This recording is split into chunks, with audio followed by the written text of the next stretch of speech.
Okay, hello and welcome to the video. My name is Wade Smith, and I am a first Q or black belt candidate in Ishinru Karate. Um, what this video is about is practical street self-defense using Seisan Kata. Seisan Kata is basically the first multiple attack drill simulation in Ishinru Karate. It comes from, I think it's the Goju Kata, but it actually does have both closed and open hand blocks, even though Goju is traditionally a closed hand style. But anyway, in Ishinru Karate and in Uchiru style, they use both open and closed hand blocks in Seisan Kata, in their version of Seisan Kata. In Seisan Kata, we have this very simple circle block which you then grapple the opponent's attacking arm and then counterattack to either the solar plexus or the chin with a straight punch. But in the kata itself, the basic punch is to the solar plexus. But you can, uh, excuse me, you can outside circle block their right hand and then counter punch to the solar plexus, or you can outside circle block your attacker's left hand and step aside and counter punch under the armpit right here. This will break the ribs and potentially damage the lungs and the heart whenever you punch with a vertical fist straight punch straight into the left armpit of your attacker. You're going to grapple their arm and disable their arm and counterpunch straight into the armpit. All right, and it's going to stop their heart and lungs. This is practical street self-defense. That's probably banned in MMA under the no injuring your opponent rule. I don't know. I'd have to ask Ramsey Dewey about that. I've never seen them fight that way in MMA because they're not taught to fight that way. Most of them have black belts in Gracie Jiu-Jitsu, which teaches no real striking whatsoever. But anyway, when you get the Japanese Jiu-Jitsu combined with Ishinru Karate, you can literally win a handicap against other black belts who just don't get it for whatever reason. I know because I used to be the second degree black belts, and I was actually fighting at third or fourth degree black belt fighting level by the promotion standards. But because I had trouble memorizing Sun Tzu Kata and its bunkai, I never actually passed the official black belt test because I kept failing the kata portion of the test. I want to say 6 consecutive times I failed it, even though back then I met the physical fitness standards and easily met the fighting standards for a first degree black belt. Now, you might not know that by looking at me now because I have developed type 2 diabetes as an adult, as a 24-year-old, and ever since then, I developed type 2 diabetes because somebody in my family has the gene for type 2 diabetes. And apparently it's recessive in some people and progressive in other people and whatnot. But several people on my father's side of the family have type 2 diabetes, and I never had symptoms of it until I was 24 years old, and then all of a sudden it became crippling by the time I was 26 years old.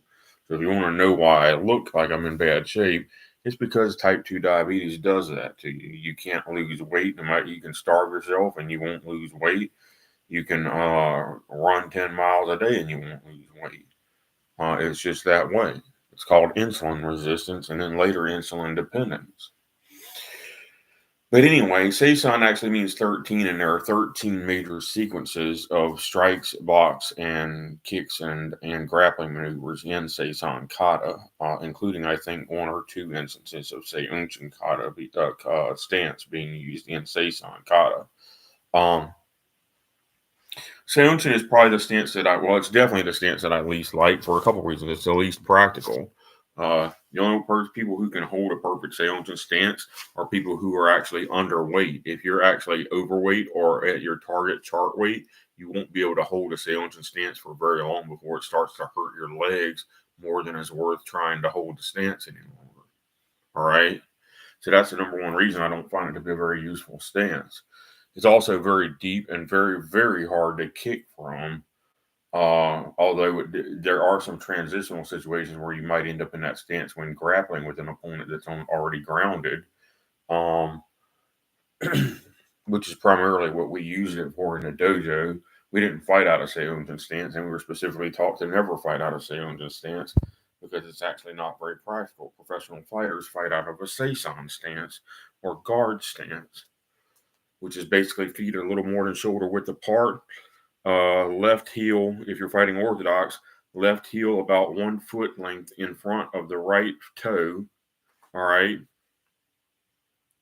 And body turned at about a 45-degree angle or so from your opponents to narrow the core of your body so that your solar plexus and heart and sternum and whatnot are smaller targets. All right.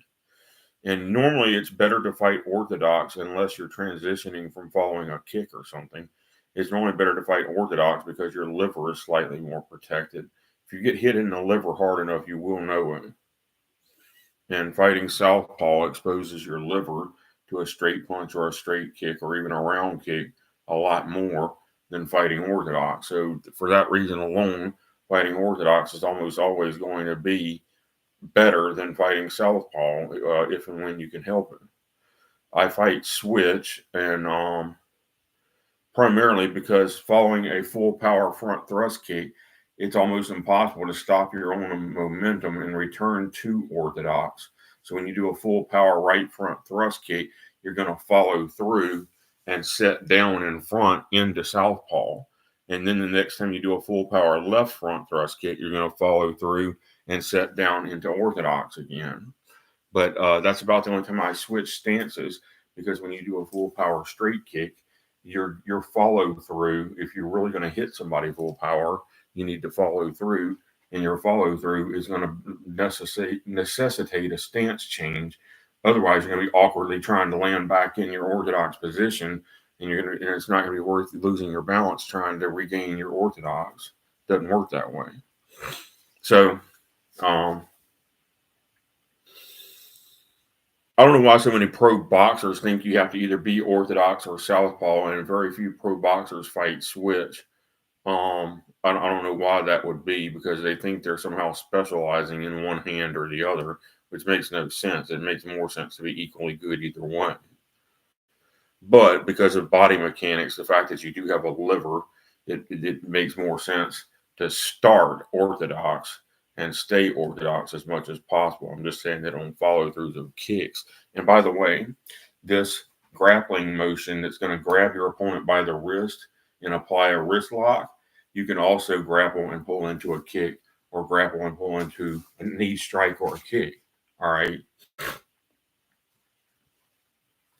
don't have a lot of room to film this. I could probably film it outside.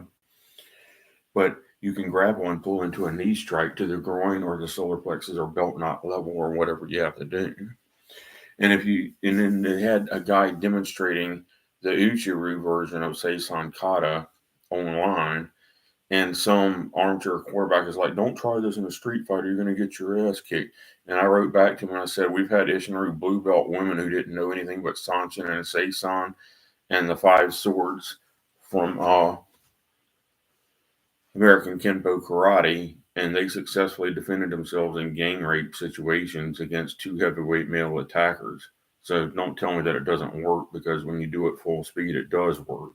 And I'm not talking about doing a kata full speed. I'm talking about the bunkai and techniques that the kata teaches in the proper situation.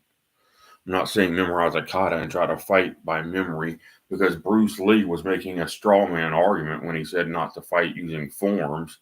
He was actually the one in the wrong, because he didn't actually complete any of his martial arts training, believe it or not, and he never earned a belt in any style, and he was trying to teach other people how to fight. And he never provably won a real fight. All of that is a hoax.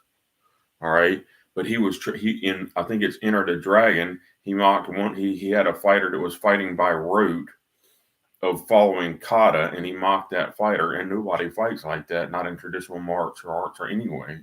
That's not what kata is for. I think it was Chojin Miyagi, or maybe it was Choki Motobu, one of the two, is famous for saying this statement: "Do kata exactly, but fighting is another matter." So no, we don't do Karate Kid doing a kata to beat the guy in a point sparring match. Is not going to work, and it's not going to work in the street. That's not what kata is meant to be teaching you. It's talking about the individual techniques. The kata is a memorization tool for the techniques. It's not to say that you're going to fight in the same order that the techniques were applied in the kata. All right. So anyway, this very simple motion from what's called you can do the single hand, and it's called an outside circle block or an inside circle block. And if you combine an inside circle block with an outside circle block, you have what we call a windmill block, and it's pretty good for parrying for across the body. So like if their left hand is coming, I windmill block and then I counter punch under the armpit, or I windmill block stepping aside. Notice that I'm not just going to windmill block and stand here like maybe when you're taught basic windmill block. I'm going to windmill block and step aside, and then I'm going to counter punch under the armpit. I'm going to drag their arm to my center of gravity and pin it to my center of gravity, and I'm going to counter punch under their armpit or counter punch to their jaw or temple. Okay. So all of that is happening at once, but to teach it, you have to teach it step by step. First, you have to teach the concept of a windmill block, which is pretty easy. Takes about a minute. Then once you get the concepts right, you combine the concept of a windmill block with the concept of 2D evasion, stepping to the side and forward at the same time. Boom. You pin the incoming punch to your center of gravity at your belt level here in a wrist lock at the same time. So their arm is going to be pinned here, and then you counterpunch under the armpit or to the chin or temple. All right. So that's 4 basic steps. Windmill block simultaneous with stepping forward at an angle, pin the arm, and depending on where your other hand ends up, you could change this to a back fist across the nose or the opposite side temple as well, or the opposite side jaw, just as a distracting strike while you're winding up for this punch under the armpit or the chin. All right. Now, this is already going 12 minutes, which is longer than I expected it to be. I'm going to finish the video now. Thank you very much for anyone who watches.